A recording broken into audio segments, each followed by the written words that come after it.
Picture this. A 21-year-old player walks onto center court at Wimbledon. She has just beaten the defending champion. The crowd is standing. The cameras are flashing. And Eala is trying to hold back every emotion at once. For many casual fans, that was the moment they discovered her. But across Southern California, the feeling had arrived earlier. Some Filipino fans were surprised by the size of the moment. But they were not surprised by the talent. They had seen the signs before the wider sports world started paying attention. At Indian Wells, before Wimbledon turned Eala into a global conversation, the energy around her already felt different. You could see Filipino flags before you fully understood the score. You could hear families calling her name from the stands. You could feel a belief that did not sound like normal tennis support. It sounded personal. That is what made it powerful. She was not a Grand Slam champion. She was not yet a mainstream American sports name. She was still fighting to turn promise into proof. So why did Filipino fans in Southern California believe so early? Was it only national pride? Was it hope? Or did that community recognize something in Eala that the rest of tennis had not learned how to see yet? Because once you understand why they showed up before Wimbledon, the story changes. This was not only about one upset. This was not only about one dream run. This was about a community that recognized the struggle before the spotlight did. And to understand that, you have to go back to the beginning. Before center court. Before the cameras. Before the flags in California. Eala was a little girl in the Philippines with a racket in her hand and a dream that had almost no map. She did not come from a country with a long line of tennis champions. She did not grow up watching Filipino stars climb the rankings and show her exactly how to get there. In the Philippines, basketball was everywhere. Boxing was everywhere. Tennis was not. For most young athletes there, world-class tennis looked like a distant door, something other countries had, something other systems built, something far away. But Eala kept showing up. She trained with her brother. She trained with her grandfather. No global spotlight, no easy road, just family, repetition, and a dream too big for the small court beneath her feet. That detail matters, because the beginning of her story was not polished. It was not built inside a perfect machine. It was built through quiet afternoons nobody outside her family would remember. The kind of days where a child learns discipline before fame ever arrives. The kind of days where a dream grows in silence because there is no other choice. Then came the decision that changed everything. As a young teenager, she left home and crossed the world to train at the Rafa Nadal Academy in Spain. Think about that for a second. She left her family. She left her language. She left the place where every face felt familiar. And she stepped into a tennis world where many players came from countries with deeper history, stronger systems, and more proof that someone like them could make it. For Eala, there was no familiar blueprint. No Filipino tennis star already waiting at the top. No simple path to copy. She had to build the path while walking it. That is why many Filipino families in America felt something deeper when they watched her. They understood the emotional math. Leave home. Start over. Carry pressure. Prove that distance does not erase where you come from. When they saw Eala, they were not only watching a tennis player, they were watching a story they already knew. A young person far from home, trying to make sacrifice mean something, trying to prove that a country with little tennis history could still produce someone the world had to respect. That is why Southern California noticed early. Immigrant communities often recognize hunger before the mainstream does. They recognize the look of someone carrying more than the scoreboard shows. They recognize quiet pressure. They recognize the kind of belief that has to survive before applause arrives. But dreams like this do not rise in a straight line. For a while, Eala looked less like a future Wimbledon story and more like another talented young player caught between promise and proof. The professional tour did not welcome her gently. Early losses came fast. Qualifying rounds ended before they could become headlines. Smaller tournaments became tests that few casual fans ever saw. There were weeks where the dream looked painfully ordinary. No viral clip. No major outlet waiting to explain why she mattered. Just another match. Another defeat. Another flight. Another practice session. This is the part highlight reels usually skip. Losing quietly is one of the hardest parts of professional tennis. When a player loses on a famous court, at least people see the fight. But when she loses in places casual fans barely know, the pain has nowhere to go. It does not echo through a stadium. It sits inside the player. And for Eala, every loss carried something extra. She was not only climbing for herself, she was carrying a question from home. Could a Filipino player really do this? Could someone from a country without a modern tennis tradition reach the highest level? Every time she lost, that question got heavier. Not because people stopped believing, but because hope can become pressure when a whole country is waiting for one player to become the answer. Imagine being that young. Imagine facing players who grew up inside stronger tennis systems. Imagine knowing that back home, so many people were watching your career as if it might change what future Filipino athletes believed was possible. That is not normal pressure. That is national pressure. And for a while, it would have been easy to think the story might stop there. A brilliant junior. A brave dream. A player with talent. But maybe not enough weapons for the very top. That is the cruel thing about tennis. It does not care about your backstory. It does not reward emotion by itself. It only asks one question. Can you win the next point? For a long stretch, the answer was not clear. Then the story began to turn. Not because Eala suddenly became someone else. Not because she copied the biggest hitters in the sport. Not because she found a shortcut. The change was more interesting. She leaned harder into what made her different. For a long time, people looked at her game and saw what she did not have. They did not see the biggest serve. They did not see overwhelming power. They did not see the physical dominance that makes an opponent feel beaten before the first ball is struck. So, the easy assumption was simple. She needed to become more like everyone else. Bigger. Louder. More forceful. But Eala did not break through by becoming a copy. She broke through by making opponents uncomfortable in a different way. Precision. Timing. Patience. Angles. Rhythm.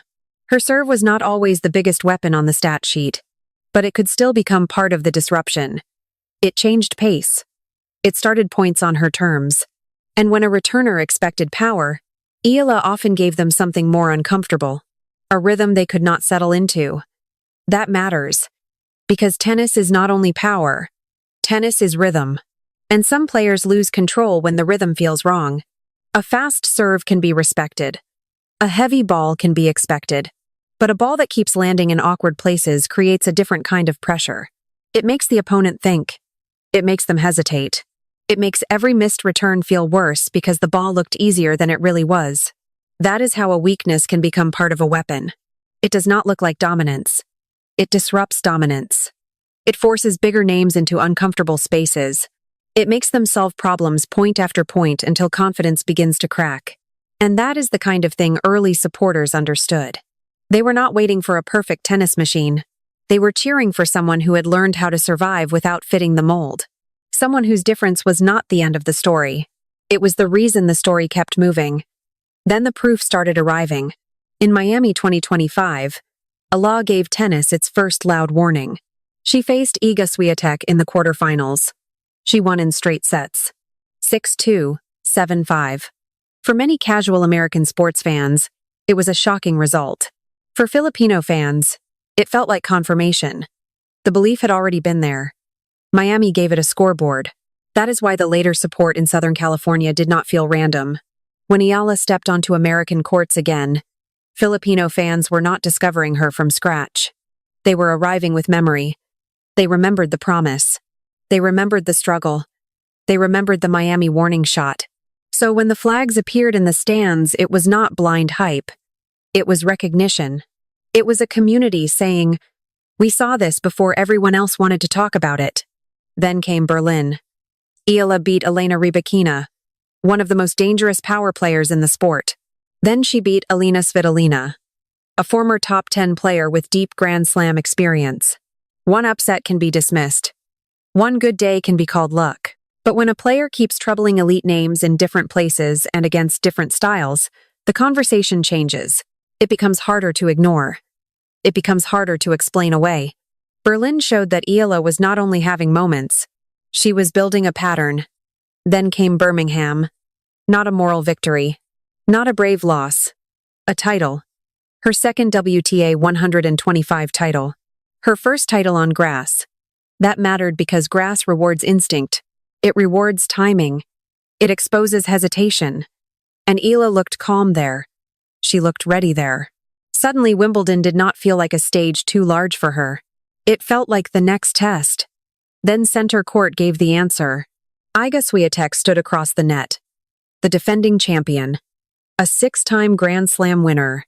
One of the most respected players of her generation. And across from her stood Eala, the same young player who once felt thrilled just to stand near Swiatek at the Rafa Nadal Academy. 3 years earlier, Eala had been part of an academy graduation moment where Swiatek was the guest of honor. Back then, Eala was the young player looking up. At Wimbledon, she was no longer looking up. She was across the net. She was the threat. And she won. 7-6, 6-2. With that result, Eala became the first player from the Philippines, man or woman, to reach the second week of a Grand Slam in the Open era. That sentence is bigger than it sounds. First from an entire country to go that deep in a modern Grand Slam singles draw. That is why the moment felt larger than one match. That is why the emotion mattered. That is why the crowd reaction mattered. Because by the time Eala stood there after the win, the scoreboard could not hold the full story. The public courts in the Philippines, the grandfather, the brother, the move to Spain, the quiet losses, the Miami warning, the flags in Southern California, the grass title in Birmingham, the center court upset. Every piece suddenly fit, and the people who believed early could finally say what they had known all along. She did not come from nowhere. The world was just late. Of course, Wimbledon did not become a perfect fairy tale. Jasmine Paolini ended the run in the 4th round. That part matters too, because it keeps the story honest. Eala did not lift the trophy.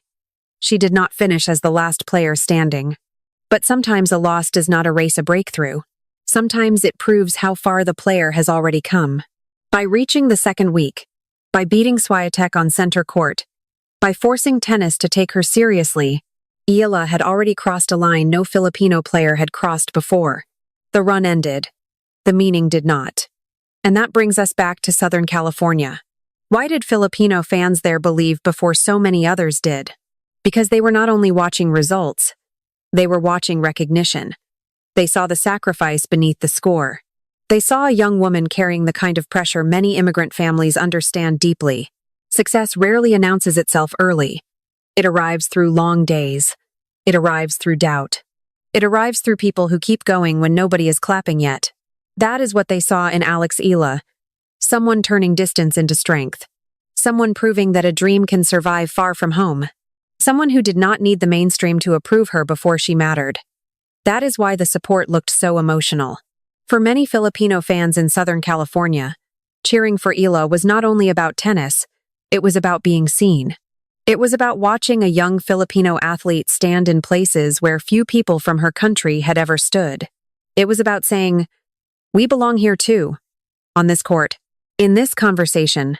In this history." Southern California was not lucky. Southern California was paying attention. And now the rest of the world has caught up.